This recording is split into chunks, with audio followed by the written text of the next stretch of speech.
Hello, everybody, and welcome back to another episode of the Daily Crypto News. And I hope you guys all enjoyed your day. Here it was ridiculously hot, but to celebrate that, we're giving away 150 XRP if this video can get 1,000 likes within 24 hours. If you want to enter that giveaway, all you have to do, like always, is make sure you press the like button, make sure you are subscribed, and you comment something down below, like the first time you bought crypto, or what country you live in, or what your favorite coin is, or things like that. Your comment is going to be your entry ticket, so don't forget to do that, and then you're automatically entered. Now today, guys, I'm quite excited about crypto. I've been seeing a lot of cool stuff.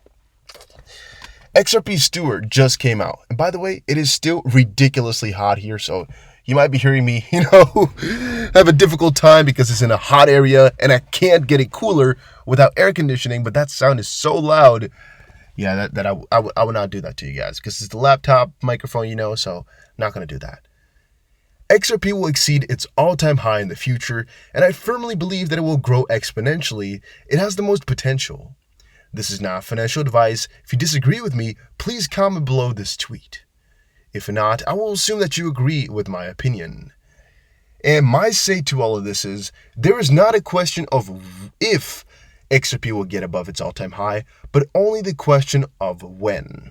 And having that in the back of my head, having that kind of as an assurance here is so simple. It is such an ease of mind. And again, I've told you guys very often, if you're investing into crypto, you must like the crypto. All right, you must really think this crypto has some longevity to it and that the future outlook is positive. Otherwise, every day of holding is going to be another scare. And whenever the price goes down 20%, you're scaring yourself and almost, defecating your pants. I'm trying to stay as nice as possible here. However, if you believe in a crypto like I do, I believe in a lot of these crypto, but still, it's so simple. I can just watch away right now. I don't even have to watch the markets if I don't want to, because I know eventually it's going to be golden. I'm not afraid or not even worried that the price is not mooning just quite yet, because I know eventually it'll happen. The only thing I'm worried about is whether or not I can get myself enough coins at this price, and whether or not I should really be selling if we get to all-time high, or really be holding all the way through. Or should I be going, to sell a 1% or 5%, 10%? That is more so my question. That's more so my debate. But whether or not it will get there is not really a worry in my mind, because I really think it's already set out there. It's already getting on its way there. Another kind of theory thing I'm always thinking about is what Ripple wants with all of this. Maybe they're keeping the price low, but all right.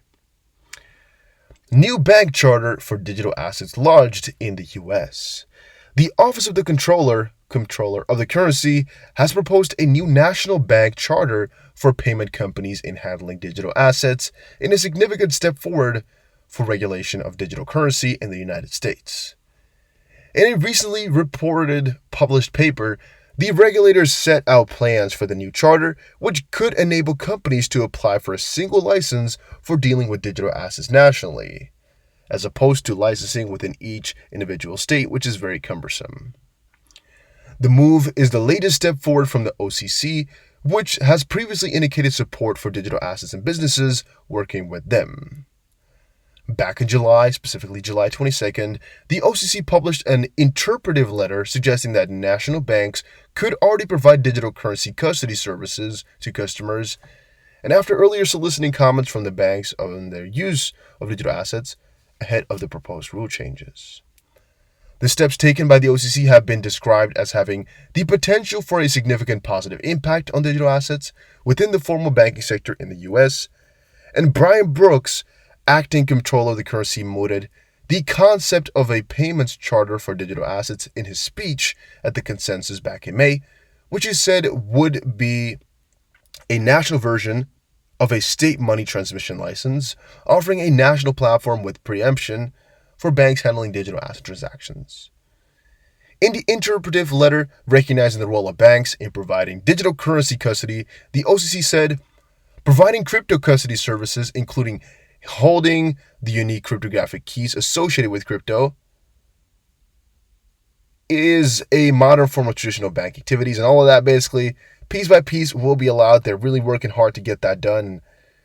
In my opinion, guys, there's also no question about whether or not that will happen. It's really just when exactly are they going to get it done, right? But not a question of whether or not it can happen, or whether or not. No. Everything will become digital, and hopefully everything will become digital assets as well. But I'm really kind of, I'm going to say I'm even 100% sure on that one. 99.9999%. Then another tweet, which I didn't really want to show, but I did want to show, and I didn't, but I did. August 26th will be the important day for XRP community because of this right here.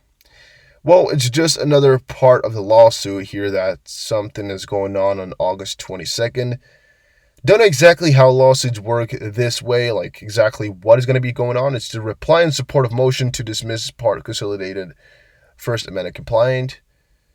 And basically what that means is, right now, there's a motion to dismiss. And then it's going to be the reply. And basically, it could be that Ripple's lawsuits get dismissed, which could be really, really positive for the XRP price and for Ripple as a company. It could also be that they don't get dismissed, which is negative for XRP and Ripple. However, it's not that negative where it might impact the price negatively. I would only say that if it gets dismissed, the whole lawsuit, that Ripple might enjoy it very, very much so, and which might also reflect towards XRP, because that would also once more mean that XRP is not a security, because the lawsuit has kind of determined that. And further on forward, they will most likely mention this court case, this lawsuit, whenever we're getting more questions about whether or not XRP is a security. Then James Rule came out and said, you can soon spend XRP at Amazon and major retailers with the new BitPay integration. And all I want to say about that one is it's really not that special to get a BitPay integration. And also, being able to pay on Amazon and other companies and such online like this has already been possible for quite a ways, right? You just have to look your way around, but eventually you can get there. And there's actually quite a lot of different methods to do such things already if you really wanted to. All right, and BitPay is not XRP specific. It's nothing really great to talk about, so I'm skipping out on it. But again, maybe some people think it's cool and want to know about it.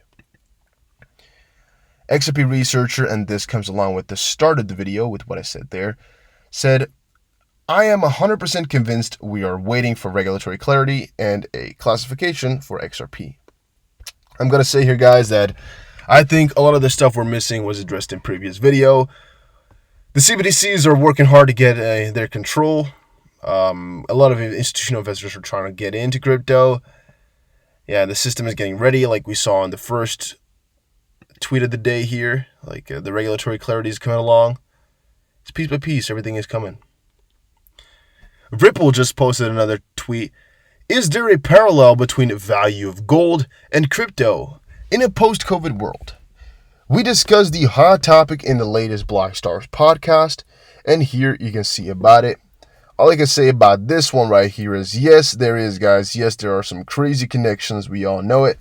And in my opinion, yeah, it's going to get bigger piece by piece here as the U.S. crumbles down. Unless they win the trade war and the kind of the Cold War that's going on right now. Maybe from that point on forward, it's not going to be, but that's to be seen.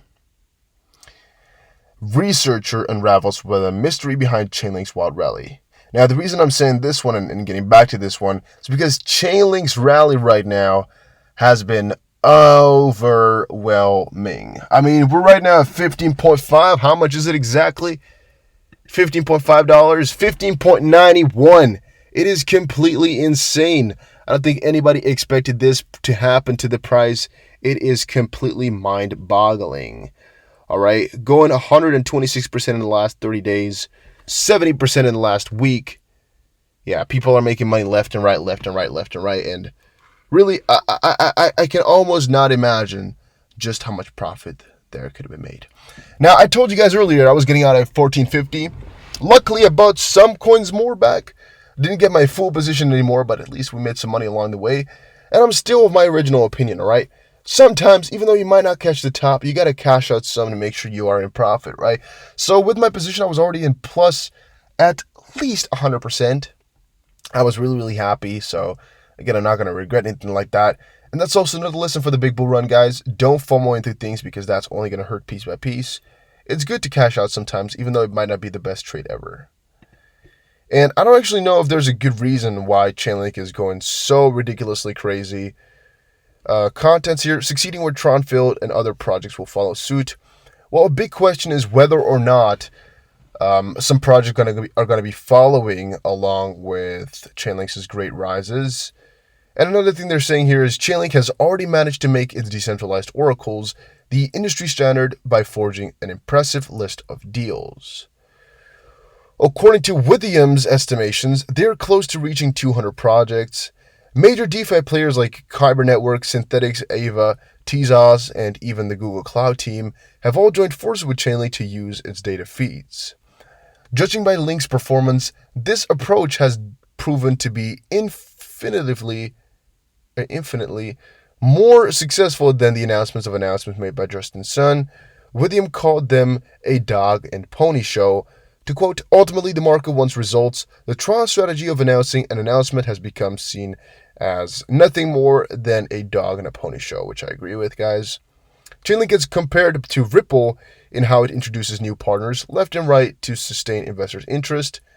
Withium says that smart contract platforms, for instance, choose a different path to gain competitive advantage by building a strong community of developers, and from that point forward go. Each sector has an ideal go-to-market strategy. Smart contract platforms sought to build a robust and passionate developer community. DeFi projects with token-weight governance should get tokens into the right contributors' hands rather than just any jabroni. And yeah, guys, let's hope some other coins are going to be following suit here because that would be insane for our pockets. Crypto rating. Cardano's 176% growth in 3 months beginning of long run. And another one I had here. People are already building businesses around Cardano's staking functionality. And basically this really coincides with the article here about Chainlink saying that platformer coins or platformer projects, they really need developers, right? They really need core developers that know what they're doing to make sure your whole ecosystem is alive, because really platformers rely on developers in the end to make sure that things work and that really anything happens. But also another important point about that is Cardano's been doing extraordinarily well and announcing a lot of partners and things like that, but still it's not getting as much as ADA, as much as Chainlink, which might mean a little bit as well that the strategy that Chainlink is applying here, yeah, it's really solid. I don't know exactly what they're doing to get this done. I don't know how they can gain so much more than the rest of the market, but what they're doing is juicy, and I want more of it, right? Adam here doing as well, 21%, but it's juicy, and I don't know how. But yeah, crazy pump, crazy money to be made. Are you still in Chainlink, or how are you out? Let me know in the comments down below. See you guys again in another crypto video. Take care, guys, and have a very, very nice day. It is so ridiculously hot. It is insane.